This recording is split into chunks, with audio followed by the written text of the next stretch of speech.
नमस्कार माऊली, जय महाराष्ट्र. मी नितीन माधव. या वारी विशेष कार्यक्रमात विठ्ठल विठ्ठलमध्ये आपल्या सर्वांचं पुन्हा एकदा स्वागत. पावसाळा सुरू झाला की आषाढीत वारीचे वेध लागतात. आषाढातली एकादशी आणि वारी हे वारकऱ्यांचं व्रत आहे. संत ज्ञानेश्वरांच्या पालखीचं आगमन जे जेजुरीत झालेलं आहे. सोमवारपर्यंत माऊलींच्या पालखीचा मुक्काम या जेजुरीत असणार आहे. सोमवारी जेजुरीत खंडेरायाची सोमवती यात्रा असते आणि त्यामुळे माऊलीच्या पालखीचा मुक्काम आणि सोमवती अमावस्या असा दुहेरी संगम या जेजुरीत पाहायला मिळणार आहे. येळकोट येळकोट जय मल्हार आणि विठ्ठलाच्या जयघोषानं जेजुरी दुमदुमली आहे. जेजुरी नगरीत माऊलींच्या पालखीचं बेल भंडारा आणि खोबऱ्याची उधळण करून स्वागत करण्यात आलं आणि याचा आढावा घेतला आमचे प्रतिनिधी निलेश जगताप यांनी. मल्हारी मार्तंडाच्या जेजुरी नगरीमध्ये माऊलींच्या पालखी सोहळ्याचं या ठिकाणी आगमन झालंय.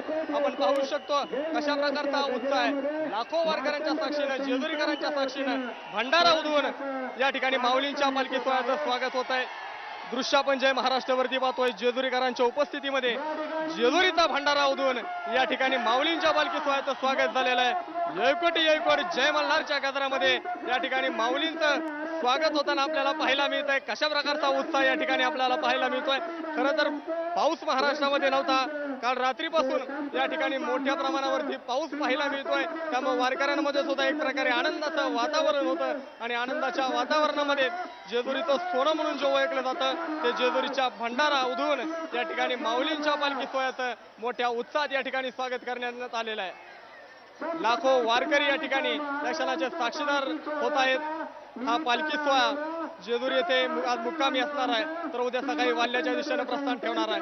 सोमवती अमावस्या उद्या आहे, त्यामुळे अनेक मल्हार भक्त सुद्धा जेजुरीमध्ये मोठ्या संख्येने दाखल झालेले होते. मुळात सोमवती अमावस्या आणि वारी हा योगायोगा जेजुरीमधून जुळून आलेला पाहायला मिळतं. त्यामुळे वैष्णवांसोबतच मल्हारी भक्तांचा सुद्धा मोठा अशा प्रकारे या ठिकाणी वारकऱ्यांचं स्वागत होताना आपण पाहू शकतो. भंडाऱ्यांच्या उधळतीमध्ये आणि येळकोट येळकोटच्या गजरामध्ये ज्ञानोबा तुकारामच्या जयघोषामध्ये माऊलींच्या पालखी सोहळ्याचं जेजुरीकरांनी मोठ्या उत्साहात स्वागत केलेलं आपल्याला पाहायला मिळतं. कॅमेरामन संदीप रणपिसेसह निलेश जगताप, जय महाराष्ट्र, जेजुरी. पालखीच्या आगमनानं जेजुरीकरांचा आणि या वारकऱ्यांचा आनंद गगनात मावेनासा झालेला आहे. ऐकूयात त्यांच्याशी साधलेला हा संवाद. महाराष्ट्राचं कुलदैवत असणाऱ्या मल्हारी मार्तंडाच्या जेजुऱ्यामध्ये जेजुरीचा पिवळा भंडारा अर्थात सोनं उधळून माऊलींच्या पालखी सोहळ्याचं या ठिकाणी स्वागत करण्यात आलेलं आहे. या सणाचे साक्षीदार असणारे अनेक वारकरी माझ्या सोबत आहेत. त्यांच्याकडून जाणून घेणार काय भावना आहेत. भंडारा उधळून माऊलींचं स्वागत करण्यात आलेलं आहे. सर्वप्रथम मी सर्वांना नमस्कार करतो. खूप मजा आली पालखीला. गेले 4 दिवस झाले मी पालखीची वाट बघत होतो आणि आज खूप मजा आली. पालखीचं दर्शन घेतला. माझे सर्व मित्र नातेवाईक सर्व पालखी दर्शन घेण्यासाठी आलेले होते. धन्यवाद. तुम्ही सोहळ्यामध्ये सहभागी झालेला, तुमच्या काय भावना आहेत? काय ना हॅलो, अरे आम्ही चार दिवस झाले आज सोहळ्याबरोबर मस्त आनंद वाटतोय आणि असंच सोहळा पुढे चांगला चालणार आहे. तिथं सहभागी झालेल्या प्रत्येकाला वारकऱ्याला मनातून मोठ्या प्रमाणावरती आनंद झाला. कारण येळकोट येळकोट जय गजराच्या गजरामध्ये या ठिकाणी अजून तो आवाज जेजुरीमध्ये घुमतानाच पाहायला मिळतोय. ज्ञानोबा तुकारामच्या जयघोषामध्ये दंग होणारे वारकरी आज येळकोट येळकोट जय मल्हारच्या गजरामध्ये सुद्धा दंग झालेले आहेत. कॅमेरामन संदीप रणपिसेसह निलेश जगताप, जय महाराष्ट्र, जेजुरी. तर खंडेरायाची नगरी जेजुरीमध्ये हे पालखीचं आगमन झालेलं आहे आणि थेट आपण जाणार आहोत. आमचे प्रतिनिधी निलेश जगताप त्या ठिकाणी आहेत. निलेश, काय सांगशील कशा प्रकारे या पालखींचं स्वागत त्या ठिकाणी झालेलं आहे? खरं तर जेजुरी ज्यावेळेस माऊलींचा पालखी सोहळा येतो त्यांचा जो स्वागताचा कार्यक्रम असतो हा याची ध्येय याची डोळी आपण सर्वजण आम्ही आज अनुभवलेला आहे. कारण ज्यावेळेस माऊलींचा पालखी सोहळा जेजुरीमध्ये येत असतो त्यावरती मोठ्या प्रमाणावरती भंडारा उधळून माऊलींच्या पालखी सोहळ्याचं स्वागत केलं जातं. कारण ज्याप्रमाणे पंढरपूरचं बुक्क हे लेणं आहे त्याचप्रमाणे जेजुरीच्या खंडेरायाचा भंडारा हे लेणं आहे. आणि हे भंडारा ज्यावेळेस माऊलींच्या पालखीवरती उधळला जातो त्यावेळेस सगळं सोनेरी वातावरण त्या ठिकाणी दिसतं. आणि मग अशा या सोन्याच्या जेजुरीमध्ये सोन्या म्हणजे भंडारा टाकून या माऊलींचं मोठ्या उत्साहात स्वागत करण्यात आलेलं आहे. नितीन, कशा प्रकारे उत्साह दिसतो? कारण की खूप लांबचा प्रवास करून या ठिकाणी ही पालखी आलेली आहे, तर कशा प्रकारे व्यवस्था त्या ठिकाणी करण्यात आलेली आहे निलेश? खरं तर अनेक वारकरी आताही माझ्यासोबत आहेत. म्हणजे मुळात आज आनंदाचं वातावरण याच्यासाठीच होतं. काल रात्री 2 वाजल्यापासून सासवड आणि जेजुरीच्या टप्प्यामध्ये मोठ्या प्रमाणावरती पाऊस पडलेला आहे. दुष्काळ महाराष्ट्रामध्ये लोक पेरणी न करता या ठिकाणी वारीमध्ये सहभागी झालेली आहेत. मात्र पाऊस आज दिवसभर पडल्यामुळे अजूनही पाऊस पडतोय. आताही थेट जेजुरीमध्ये पाऊस पडतोय. हा पाऊस पडत असल्यामुळे या वारकऱ्यांमध्ये मोठ्या प्रमाणावरती आनंदोत्सव वारकरी साजरा करतायत. उद्याचा पालखी सोहळा वाल्हे या ठिकाणी मुक्कामी जाणार आहे. वाल्हे वाल्मिकी ऋषींचं मूळ गाव असणारं वाल्हे त्या ठिकाणी उद्या दुपारी पालखी सोहळा पोहोचणार आहे. आणि दुसरी महत्वाची गोष्ट म्हणजे नितीन, आज जेजुरीमध्ये आपण हा पालखी सोहळा महाराष्ट्राचं कुलदैवत असणाऱ्या खंडेरायाची जेजुरी नगरी आहे. खंडेरायाच्या वर्षातल्या ज्या काही मोठ्या यात्रा भरत असतात यातील एक महत्वाची यात्रा आहे ती म्हणजे सोमवती अमावस्येची यात्रा. त्यानिमित्तानं सुद्धा लाखो खंडोबा भक्त सुद्धा जेजुरीमध्ये दाखल झालेले आहेत. असे अनेक खंडोबा भक्त माझ्यासोबत सध्या या ठिकाणी आहे. खंडोबा भक्त आलेले आहेत, वारकरी या ठिकाणी जमा झालेले आहेत. त्यामुळे चैतन्याचं वातावरण जेजुरीमध्ये पाहायला मिळत आहे. नितीन, निलेश, तुम्ही म्हणालात की उद्या प्रस्थान करणार आहे पुढच्या प्रवासासाठी, तर तोपर्यंतचा दिनक्रम काय असेल या पालख्यांचा, वारकऱ्यांचा? संत तुकाराम महाराजांचा पालखी सोहळा वरवणला मुक्कामी पोहोचलेला आहे. ज्ञानदेव माऊलींचा पालखी सोहळा जेजुरीमध्ये मुक्कामी आहे. संत सोपान काकांचा पालखी सोहळा मांडके ते मुक्कामी पोहोचलेला आहे. संत ज्ञानेश्वर महाराजांच्या पालखी सोहळ्यामध्ये समाज आरती आत्ताच संपन्न झालेली आहे. पालखी आज रात्रभर या ठिकाणी मुक्कामी असणार आहे. जेजुरीकरांनी मोठ्या संख्येनं त्या ठिकाणी आतापासूनच दर्शनासाठी गर्दी केलेली आहे. उद्या सकाळी पहाटे या माऊलींच्या पालखी टप्प्यात सगळ्यात सोहळ्यामध्ये जेजुरी येथून सगळ्यात लवकर प्रस्थान होतं. पहाटेच्या 5:30 ते 6 वाजता माऊलींच्या पालखी सोहळ्याचं पंढरीच्या दिशेनं प्रस्थान होणार आहे आणि नंतर हा पालखी सोहळा वाल्हे या ठिकाणी जाणार आहे. नितीन, निलेश, या सगळ्या वारकऱ्यांची, कारण की लाखोंची संख्या आणि एवढी संख्या सांभाळणं खरंच जिकरीचं काम आहे. त्या ठिकाणी खाण्यापिण्याची काय प्रकारे व्यवस्था केलेली आहे? नितीन, खाण्यापिण्याची व्यवस्था सुद्धा उत्तमरित्या केलेली आहे. मात्र वारकरीच माझ्यासोबत आहेत, आपण त्यांनाच विचारूया त्यांची नेमकी व्यवस्था कशा प्रकारे करण्यात आलेली आहे. तुम्ही वारीमध्ये सहभागी झालेला आहात, कशा प्रकारचं नियोजन तुम्हाला जाणवतंय, काय सांगाल वारीबद्दल? सर, इथे पाऊस थोडा थोडा आहे तरी इथं खूप चांगल्या प्रकारची सगळी व्यवस्था केलेली आहे. तुम्ही वारीमध्ये सहभागी झालेला आहात, तुम्हाला कसं वाटतंय वारीमध्ये सहभागी झाल्यावर? आम्हाला अत्यंत आनंद होत आहे. या खंडेरायाच्या जेजुरी नगरीमध्ये हा अत्यंत आनंदाचा सोहळा संपन्न होत आहे, तरी या लोकांचे आम्ही आनंदाने स्वागत केले आहे. नितीन, खरं तर या सगळ्या वारकऱ्यांशी बोलत असताना प्रत्येकाच्या चेहऱ्यावरती आनंद पाहायला मिळतोय. कारण इथल्या प्रत्येकाने आज सोन्याच्या जेजुरीमध्ये हा पालखी सोहळा, याची ध्येय याची डोळा, हा एक नयनरम्य सोहळा या ठिकाणी अनुभवलेला आहे. नितीन, धन्यवाद निलेश या संपूर्ण माहितीसाठी आणि ज्या प्रकारे तू त्या ठिकाणी सामील झालेला आहेस. तू सुद्धा एक वारकरी वाटतोयस. धन्यवाद या संपूर्ण माहितीसाठी. मंडळी, संत ज्ञानेश्वर आणि संत तुकाराम महाराज यांचा पालखी सोहळा महाराष्ट्राच्या सांस्कृतिक आणि धार्मिक वैभवाचं एक प्रतीक आहे आणि लोकजीवनाचा एक वैभव आहे. ज्ञानेश्वर तुकाराम महाराजांच्या पादुका मिरवत या दिंड्या कैवल्याच्या पुतळ्याला भेटायला निघालेल्या आहेत आणि या कैवल्याच्या दर्शनासाठी आलेल्या वारकऱ्यांसाठी आजच्या दिवसाचं काय महत्त्व आहे ते जाणून घेऊया या संस्थानाचे पुजारी त्यांच्याकडून.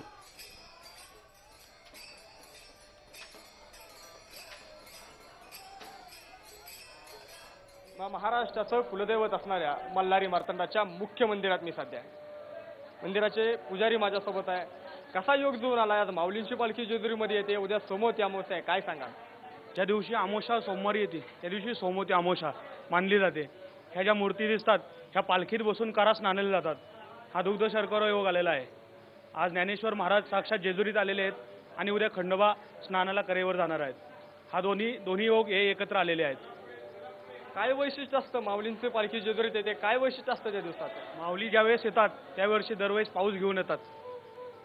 पावसाची भरभराट आणि शेतकऱ्यांचं सगळं दुःख दूर करतात. त्यासाठी माऊलींच्या आगमनाची जेजुरीकरांना प्रतीक्षा असते. खरं तर माऊली जेजुरीमध्ये येताना पाऊस घेऊन येतात आणि आजकाल रात्रीपासूनच जेजुरीमध्ये मोठ्या प्रमाणावरती पाऊस पडताना पाहायला मिळतोय. कॅमेरामन संदीप रणपिसेसह निलेश जगताप, जय महाराष्ट्र, जेजुरी. जसं की आपण आत्ताच पाहिलं, संत ज्ञानेश्वरांच्या पालखीचं जेजुरीमध्ये आगमन झालेलं आहे. उद्या गडावर खंडेरायाची सोमवारी यात्रा आहे आणि या सोमवती यात्रेनंतर लाखो वारकऱ्यांच्या स्वागतासाठी श्री मार्तंड देवस्थान सज्ज झालेलं आहे. आलेल्या भक्तांच्या नियोजनाबाबत मार्तंड देव संस्थानाचे विश्वस्त संदीप घोणे यांच्याशी संवाद साधला आहे आमचे प्रतिनिधी निलेश जगताप यांनी. तो आता ऐकूया. माऊलींचा पालखी सोहळा आज जेजुरी नगरीमध्ये येतोय. जेजुरीकर सुद्धा माऊलींच्या पालखी सोहळ्याच्या स्वागतासाठी उत्सुक आहेत.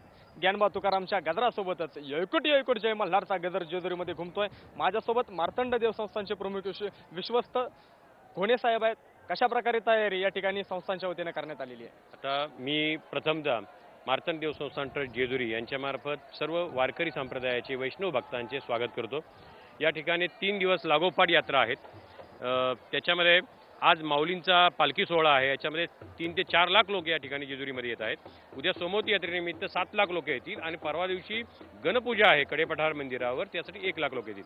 आम्ही देवस्थानमार्फत सर्व प्रकारची वारकऱ्यांना आणि भाविक भक्तांना सुविधा मिळवण्यासाठी प्रयत्न करत आहोत। या ठिकाणी आपण पाहत असाल की मागे भाविक भक्त वारकरी संप्रदायांना सोप्या पद्धतीने दर्शन घेण्याची व्यवस्था करण्यात येते। देवस्थानमार्फत अन्नदानाची सोय करण्यात आलेली आहे। देवस्थानमार्फत फराळाचं चिवड्या वाटप, लाडू वाटप यांचं केंद्र खाली करण्यात आलं आहे। त्याचबरोबर सुलभ पद्धतीने दर्शन व्यवस्था, पाण्याची व्यवस्था हे सर्व प्रकार आम्ही करत आहोत। खरं तर जेजुरीमध्ये ज्या पालखी सोहळा येतो त्या भंडारा उधळून त्याचं स्वागत केलं जातं, एक विलोभनीय दृश्य असतं। कशा प्रकारे हा सोहळा होणार आहे? जेजुरीकरांना सर्वात प्रिय नव्हे तर आमच्या मल्हारी देवाला सर्वात प्रिय आहे भंडारा। आज या ठिकाणी शिवभक्त आणि वैष्णव भक्त या दोघांचा मिलाप होत आहे। तर या वैष्णव भक्तांचं स्वागत जेजुरीकर नागरिक भंडारा उधळून करतात, हे एक वेगळं वैशिष्ट्य आहे। आणि आज मितीला शैव आणि वैश्य या दोनही भाविक भक्तांचं एकत्रीकरण या जेजुरीमध्ये, या पुण्यभूमीमध्ये आपल्याला पाहावयास मिळणार आहे। खरं तर 3 ते 4 लाखापेक्षाही जास्त वारकरी असतील किंवा मल्हार भक्त असतील आज या ठिकाणी खंडेरायाचं दर्शन घेताना पाहायला मिळणार आहे। कॅमेरामन संदीप रणपिसेसह निलेश जगताप, जय महाराष्ट्र, जेजुरी। या वारीत लाखोच्या संख्येत वारकरी सहभागी झालेले असतात। एका कुटुंबाप्रमाणे लोक या ठिकाणी वास्तव्य करतात आणि याच वारीमध्ये 100 वर्षांच्या आजीबाईंचा वाढदिवस त्यांच्या नातवानं साजरा केलाय।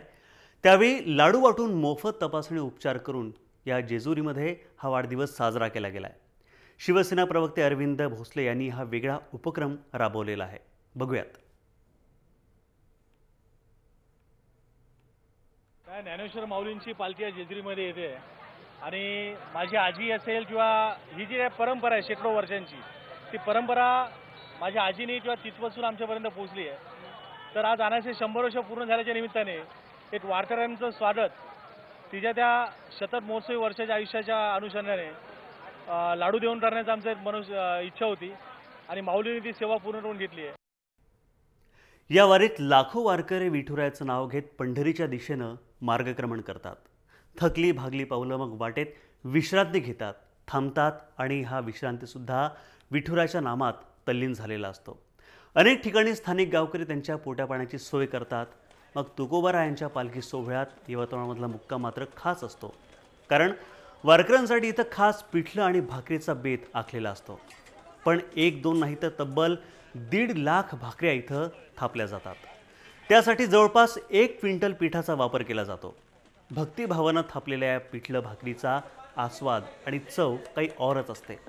वारकरी भरल्या पोटानं तृप्तीची ढेकर देत मग विसावा घेतात आणि पुढल्या प्रवासासाठी सज्ज होतात। तुकोबारायांची पालखी दौंड तालुक्यातल्या यवतमाळमध्ये भैरवनाथ मंदिरात मुक्काम करते आणि गेल्या 100 वर्षांपासून वारकऱ्यांना पिठलं भाकरी देऊन यवतमधले ग्रामस्थ ही सेवा करतायत। याचाच आढावा घेतला आमचे प्रतिनिधी दादा थोरात यांनी। आपण या ठिकाणी आता आहोत, आपण पाहू शकतोय की वारकऱ्यांना मेजवानी म्हणून गावरान आणि अस्सल पद्धतीच्या बाजरीच्या भाकरी आणि बेसन पिठलं या ठिकाणी बनवलं जातंय आणि या मेजवानीचा वारकऱ्यांना लाभ मिळतो। पुण्यामधून बाहेर पडल्यानंतर वारकऱ्यांना सर्वात प्रथम हे असं तिखट जेवण, गावरान असं जेवण मिळतं। अन्यथा पुण्यामध्ये वारकऱ्यांना सर्वच गोडधोड मिळत असल्यामुळं वारकऱ्यांना ही मेजवानी खरं तर घरची मेजवानी वाटत असल्यामुळं या ठिकाणच्या भोजनाचा आस्वाद वारकरी खूप चांगल्या पद्धतीने घेत असतात आणि या यवतमधील ग्रामस्थांना देखील वारकऱ्यांना अशा पद्धतीची मेजवानी देऊन एक विठ्ठलाची छोटीशी सेवा करण्याची संधी मिळत असल्याचं वारकऱ्यांना वाटत आहे। या ठिकाणी काळभैरवनाथ मंदिराचे काही ट्रस्टी आपल्याबरोबर आहेत। मला सांगा की किती भाकरी आणि पिठलं तुम्ही बनवता आणि कशा पद्धतीने त्याचं वाटप केलं जातं? साधारण वारीमध्ये 3 ते 3.5 लाख वारकरी असतात प्रत्येक वर्षी। प्रत्येक वर्षी वारकऱ्यांची थोडीच 5-25 हजार रुपये वाढ होती, परंतु आम्ही सगळे ग्रामस्थ येऊन आम्ही 1.5 लाख भाकरी तयार करतो आणि एक साधारण 7 ते 8 क्विंटलचं बेसन तयार करतो आणि ते बेसन भाकरी वारकऱ्यांपर्यंत कशा पद्धतीने प्रत्येकाला त्याचा आस्वाद मिळाला पाहिजे ह्याची खबरदार आम्ही सर्वजण गावकरी मंडळी घेत असतो. बाहेरचे असतात जे दिंडीमध्ये लोक असतात त्यांना आम्ही पार्सल स्वरूपात आम्ही त्यांना ते भांडे वगैरे त्यांना पोच करतो भांडी भरून, आणि जे बाहेरून लोक असतात त्यांचे आम्ही मंदिरासमोर पंगत टाकून प्रत्येकाला बेसन भाकरी मिळालीच पाहिजे असे सर्वजण एकत्र येऊन आम्ही त्यांना पुरवतो. मॅनेजमेंट 8 दिवसापासून आम्ही इथं मंदिरात अलाउन्सिंग चालू असतं आमच्या मंदिरात, किंवा प्रत्येक वर्षी जास्तीत जास्त समाज पालखीवर येत असतो. ते अलाउन्सिंग केल्याच्यानंतर लोकांना आम्ही आव्हान करतो की तुम्ही प्रत्येकाने जास्तीत जास्त भाकरी आणून द्या. त्या पद्धतीने लोक या आव्हानाचा स्वीकार करून जास्तीत जास्त पद्धतीत भाकरी आणून देत असतात मंदिरात. आणि संध्याकाळच्या आरती झाल्याच्या नंतर संध्याकाळी सगळे लाईनशीर वारकरी पंक्तीने बसतात. गावातली सगळी तरुण मुलं सगळे वाढपायचं काम करत असतात. गावकरी मंडळी सगळे एकत्र येऊन त्या पद्धतीने त्यांची सोय करतो. दादा थोरात, जय महाराष्ट्र, यवत. वारी विशेष विठ्ठल विठ्ठल कार्यक्रमाचा प्रवास असाच सुरू राहील आषाढी एकादशी 15 जुलैपर्यंत. आता वेळ इथेच थांबण्याची. पाहत राहा जय महाराष्ट्र, थेट अचूक बिनधास्त.